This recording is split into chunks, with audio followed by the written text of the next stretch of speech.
Hello everyone, welcome back to our YouTube channel Nursery to Varsity. And in today's lecture, we will see some programs which are based on while loop. Okay, so without wasting any time, let's go to our pie chart.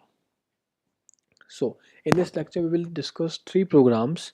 One is Factorial, second one is Fibonacci Series, and third one is printing the alphabets character by character. Okay, in every line. Now, considering the first program, Factorial one, we will write a program to find a factorial of any given integer. Okay, first of all you have to memorize some key points. 0 factorial is always equals to 1. Okay, 0 factorial is always equal to 1. And what is factorial? Factorial is the product of that integer with its preceding integers until 1. So if, for example, if I want to calculate the factorial of 5, then the answer would be 5 into 4 into 3 into 2 into 1, that is 120. Hope you have got the concept. So let's code it. Okay, so in our first line we will accept an input from user. So we will user underscore input. We will use int because we need an integer input, and in this parenthesis we will write enter something, which will tell user that he has to enter something. And we want, after entering, the cursor jumps to the next line, so we are applying backslash n. Okay, so the user has entered the integer. Now it's our task to calculate the factorial. So since we are considering about the while loop section, so we will do this program by using of while loop. There are other techniques which we can use, but for now, for this lecture, we will learn to make the program using while loop. Okay, in our further videos we will do some other approaches also. So let's do it. First of all, the first step of while loop is to initialize a variable. So we will initialize a variable I with 1. There's a reason why I'm doing with the I with 1, because if I do with, because I will use this I in multiplying that integer with its preceding one. And since I've already told you that we have to multiply the number till 1, not 0. If we initialize I with 0, then the whole thing will be 0. That's the logic. We are initializing I with 1. Okay, we will initialize another variable with 1 fact, in which we will store the product of all the numbers loop by loop. Okay, now while I less than equals to user input, means we want the loop to continued until I reaches the uh, say I reaches at the same value as the user input. For example, if we enter 5, then I should that the loop should iterate to 5, like 1 2 3 4 5 times. Okay, that means 1 into 2 into 3 into 4 into 5. That's the whole logic behind it. So over here we will write fact is equals to fact into I. So, and we will increment I by 1.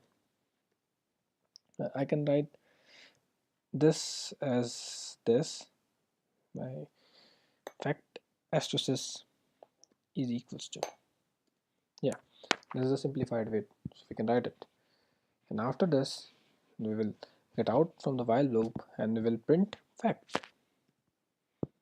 So here's the whole program. So let's trace this. First of all, when the loop will execute first time, for example, user input 5. Okay, so I means 1. 1 less than equal to 5. It's correct. So in fact, the value which is going to entered in the fact, which is going to store in the fact, is 1. Then I is incremented. Now 2 is less than 5. Okay, it's correct. Now fact into asterisk means fact is equals to fact into I. That means multiply fact with I, then again store the result in fact. That means this. Now the value of fact is 1. Now the I value of I is 2. So 1 into 2 is 2. Now the value of fact is 2. Hope you're getting it. If you don't worry, if you have any confusion, you can just mail us at our email, or you can ping me in the comment section. No problem. Fact asterisk is, I hope you it is cleared. It will execute till 5. Like when I is equals to 5, 5 is less than equal to 5. The condition is true. Now the value of fact is 1 into 2 into 3 into 4 into 5. That means the value of fact is 120. And after I become 6, the loop will break because the condition has become false. And then the answer of fact is printed. So let's execute this. So enter something. We will write 5 for example. And the answer is 120. Oh, it's right. And if we try another number, for example, let me guess, 6. 1 into 2 into 3 into 4 into 5 into 6. That means around 720, right? It might be 720. Yeah, it is 720, I'm right.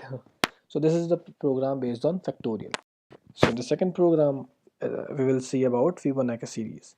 So the series which is written over here, 0, 1, 1, 2, 3, 5, 8, 13, and so on. This series is called Fibonacci series. So there's a special pattern over here. Like if I zoom over here, you can see the first term is 0, the second term is 1, and the third term is also 1. So can you calculate a relationship between first, second, and third term? Yes, you are right. The third term is the sum of the first two terms. Similarly, if we consider 13, 13 is the sum of 5 and 8. Okay, so I guess this concept has built the logic to write the program. So let's dig in with our coding section. So first of all, we will define a variable name as user input, which will accept input from user.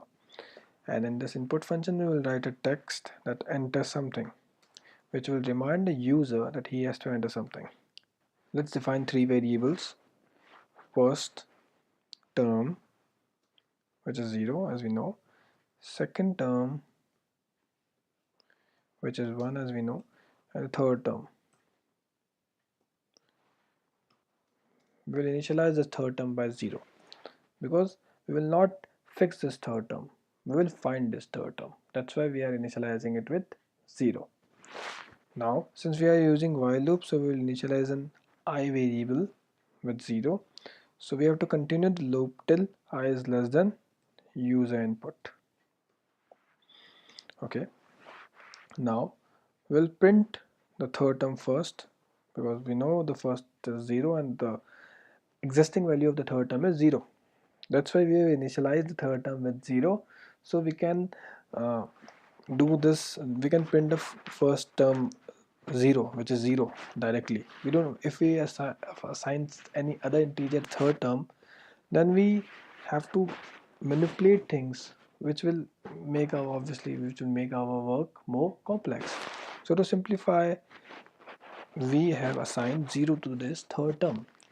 We have first of all marked that we are always free from assigning anything to any variable. Okay, it's up to us what we assign, and after assigning, it's our job how we manipulate the data so we can get the desired output.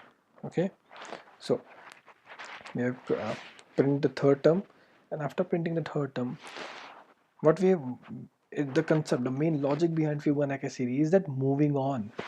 So after printing this third term, we will move on. That means the first term will be equals to second term, the second term will be equal to third term, and the third term, as we know, it's the sum of first term and second term, right?